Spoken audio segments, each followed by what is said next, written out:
Assalamualaikum warahmatullahi wabarakatuh. Mudah-mudahan siswa-siswi semuanya masih semangat belajar dalam menghadapi semester genap ini. Baiklah, kita bertemu lagi pada pelajaran biologi. Kali ini kita akan membahas mengenai tumbuhan lumut atau Bryophyta.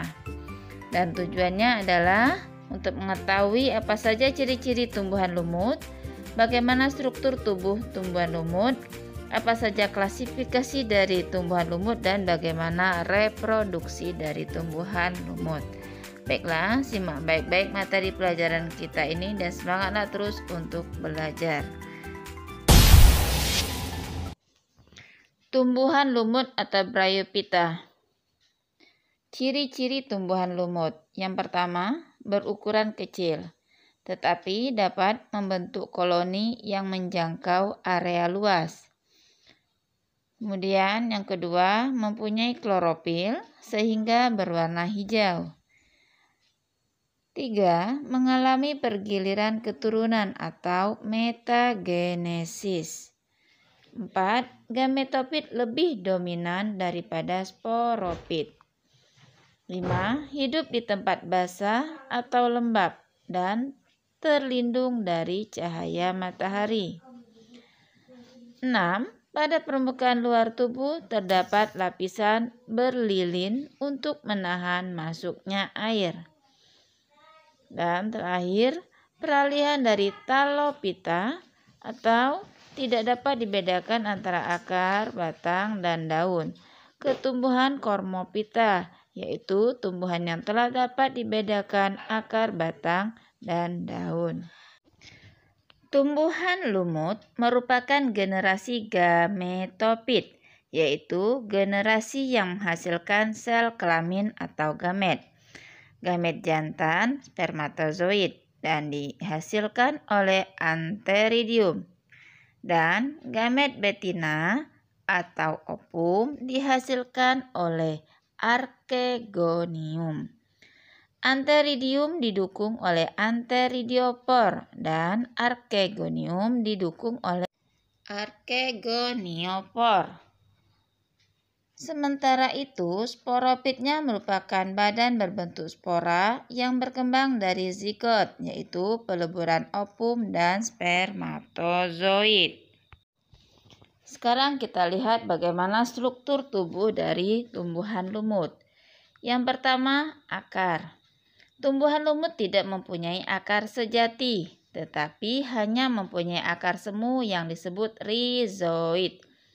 Rizoid terdiri atas sel yang bersambungan dan bersekat tidak sempurna yang tumbuh dari sel epidermis akar. Rizoid berfungsi untuk melekat pada tempat basah atau substrat serta menyerap air dan unsur hara. Kemudian yang kedua, batang. Struktur tubuh batang tumbuhan lumut sebagai berikut. Yang pertama, pada lumut hati dan lumut tanduk tidak berbatang dan tidak mempunyai pembuluh angkut. Tubuhnya berbentuk lembaran yang disebut talus. Kemudian yang kedua, lumut daun mempunyai batang sederhana dengan pembuluh angkut tunggal. Kemudian yang ketiga, daun. Lumut hati dan lumut tanduk tidak mempunyai struktur daun. Lumut daun mempunyai daun sederhana dan berbentuk pipih bilateral dengan satu pembuluh angkut di dalam ibu tulang daun. Sel-sel daunnya sempit, kecil, dan panjang, serta mengandung kloroplas yang tersusun seperti jala. Selain itu, juga terdapat sel-sel mati berukuran besar dengan penembalan dinding berbentuk spiral yang berguna sebagai tempat persediaan air dan makanan cadangan. Klasifikasi lumut. Berdasarkan bentuk gametofit dan sporopitnya, Bryophyta dibedakan menjadi 3 kelas, yaitu Hepaticopsida atau lumut hati, Anthocerotopsida atau lumut tanduk, dan Bryopsida atau lumut daun. Nah, untuk ketiga lumut ini silakan pelajari ya ciri-cirinya berdasarkan yang telah diuraikan tadi. Kemudian kita lihat lagi sekarang adalah reproduksi lumut. Pada reproduksi tumbuhan lumut terjadi metagenesis, yaitu pergiliran keturunan secara teratur antara generasi sporopit 2N atau diploid dengan generasi gametopit atau N atau haploid.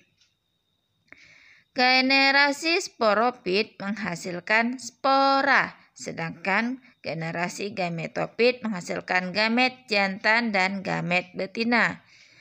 Gametopit merupakan generasi yang dominan dalam siklus hidup tumbuhan lumut. Nah, kita lihat sekarang bagaimana skema dalam tumbuhan lumut ini, yaitu metagenesisnya.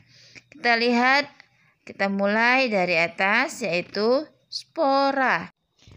Spora tumbuhan lumut akan tumbuh menjadi protonema. Selanjutnya berkembang menjadi tumbuhan lumut. Ini masih bersifat haploid atau N ya.